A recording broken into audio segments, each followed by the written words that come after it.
So guys, welcome to another episode of Isaac Inspires. All right, so last video we talked about the IAC driver. We talked about some of the MIDI cues that you can do, like repeat, stop. Talked about next. We didn't actually go through an example, but I will show you in this video. But today I want to talk about how to fade out, fade in, and reset your volume. Okay, you can also do this with MIDI cues as well. Super cool. All right, I'm going to show you guys using my live template right here. So let's take a look. So we have two songs that I dragged in here. I'm going to go through how I set up my live template personally. But you'll see I have my clicks here. My tracks is a group. And I have the two songs, the actual tracks for the songs down here, and then the guides here. Again, I'll talk about why I set this up later. But for the sake of this video, that's how I set it up. We talked about creating the repeat cue, the next cue, and the stop cue by creating MIDI clips. Those clips are essentially notes that we have assigned to do something via this MIDI channel here. All right, so in this case, for repeat, I picked G#3. And then what I did was when I created the note, again, you press and hold B, you create a clip, and then you can drag it for the entirety of what you needed, of the whole clip, actually.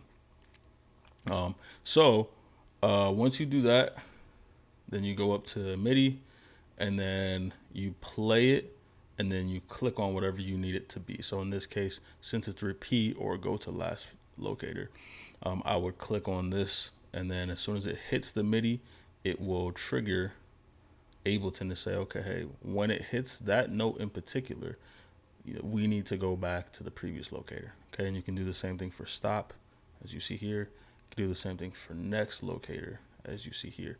And honestly, if you open the side panel here, you can see this as well. So you'll see the note that you picked, and then you'll see what you assigned it to do. So in this case, a previous locator was G#3, and you'll see it's set to previous locator.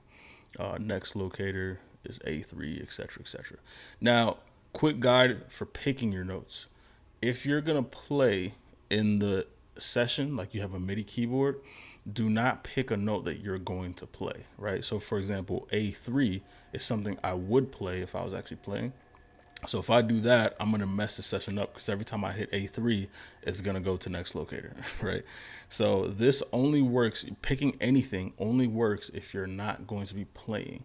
If you're gonna be playing, then you wanna pick notes that you're never gonna hit, like the -2s, C-2, C#-2, and I believe we used C-2 and C#-2 in the last video, all right? Just in case you're wondering why I picked, a note that could be possible. It's because I won't be playing in this session. But if you are, make sure you pick something you're not going to hit. All right. So, that's that. We talked about the other things that we can do. So let's hit fading. Okay, fading is so much fun. And what you can do with this is here you'll see I have a fade track, but there's no clips. There's no clips on this, right? Then I have a reset volume. There's a clip here, and a fade reset, and there's a clip here. Okay, for the fade. Right here, you'll see this play button here. These mean that there's something in session view that you can't see in arrangement view. This is arrangement view. This is session view. All right. So essentially what it's saying is, hey, you have clips here that you can't see in arrangement view. Now here I've created a fade out, a fade in, and a reset. Now I'm going to play these. I'm going to show you what they do, and then I'm going to show you how to make it happen. So let's say we're playing this song 1, and what I want to do is essentially I want to fade out the song. Let's say we got off click, we got off tracks or whatever, right? I'm like, oh no, we got off tracks. Okay, now most people, what they would do is just stop it, or they would try to figure it out, with the tracks and then go back through.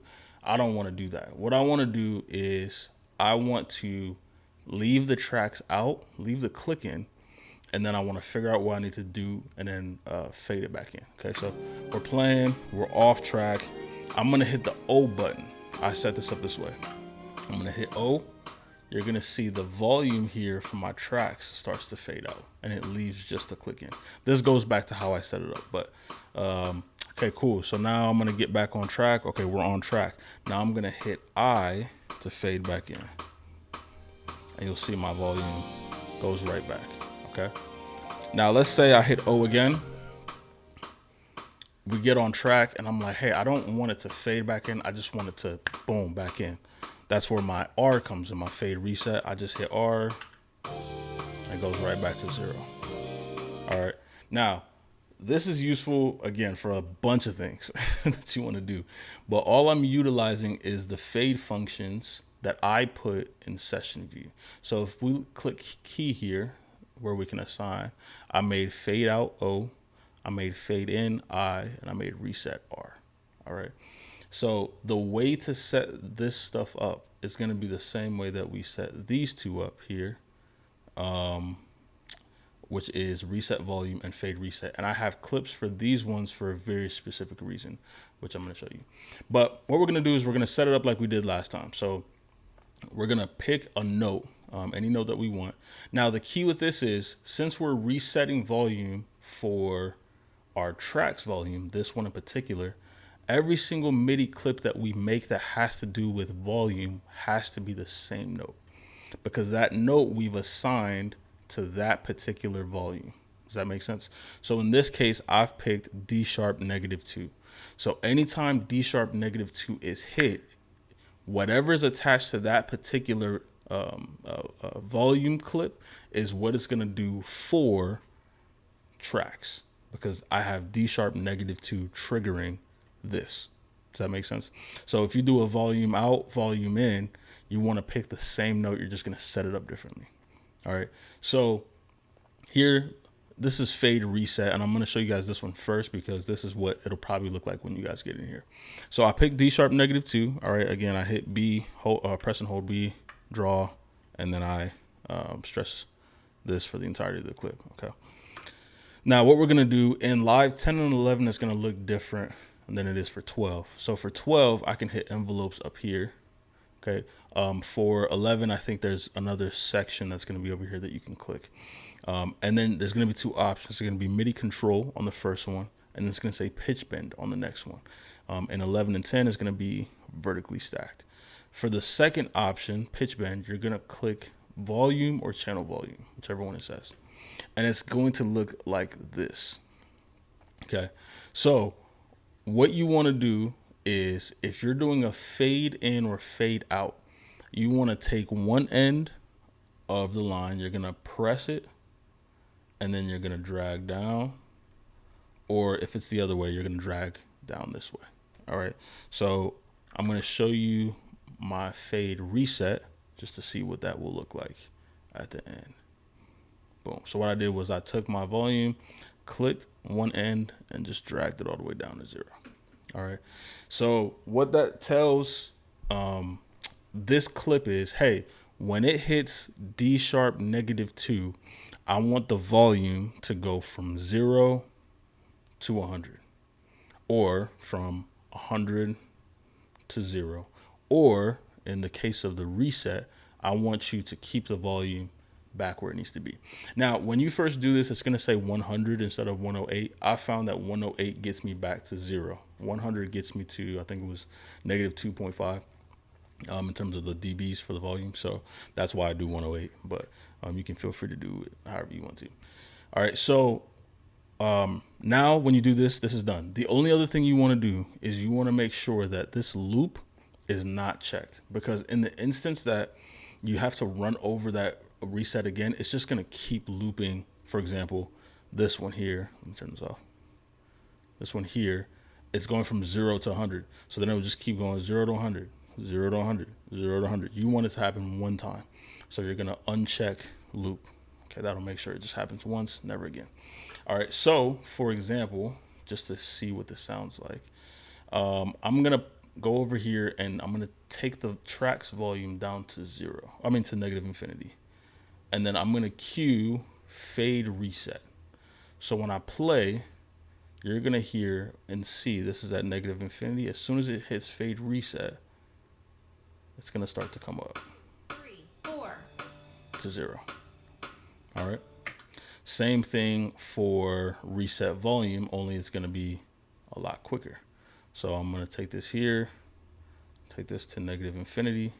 The minute it hits reset volume, it's going to pop straight to 0. Intro 2, 3, 4. All right. So I have these 2 clips here because let's say I fade out the song from my first song. Let's say it's ending or whatever. I want to fade it out. And I want to go to song 2, but I don't want to have to remember, oh, I got to fade back in or I got to hit R to reset. I can put the clip at the beginning of the new song.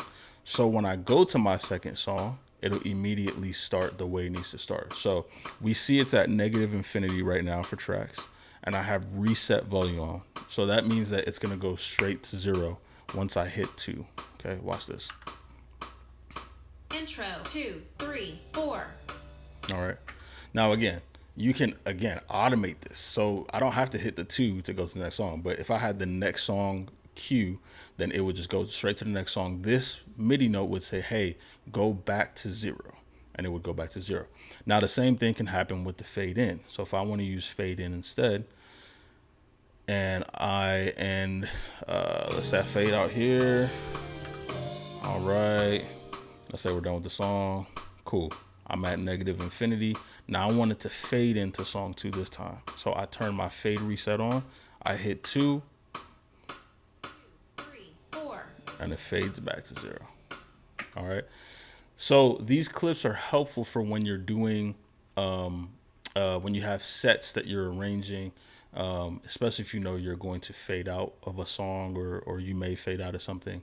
Now, the same way I did a fade reset for the volume up, you could choose to, if you wanted to do a fade out clip for volume down. If you know for sure you're going to fade out at a certain place, you could do that as well. I haven't found the need to personally, but you can if you want to. And the beautiful thing is you can use this in conjunction still with these clips, right? So how did I get this here? Okay, so I created the clips like I did here. All I did was I clicked Command X, I cut it, and then I pasted it as a clip in session view instead. So if you look at these, if I open these, it's the same thing. It's literally the same thing I did. All I did was I took it off of arrangement view, took it off of here, and I placed them all here. That's it. And then I assigned letters to them. So you could set all this up in session view if you want to, and then just click buttons to make it happen. Or you can use a combination of both. All right. So these are some more things that you can do here. Again, Ableton is brilliant. There's so many possibilities. All right. So I'm going to continue to talk about how to set up live sets, how to set up song templates. This right here that I did is actually just pulling tracks in. I have a song template that I use that brings in tempo information, key information, sections information. If you want to, know intro, verse, all that type of stuff, you can create that in the song template. And then Ableton allows you to draw, to pull in the entire template and just create your live set. All right, it's amazing. So make sure you guys stay tuned. I'm going to talk about that next. I'm going to go over some other tips and tricks that you guys can use.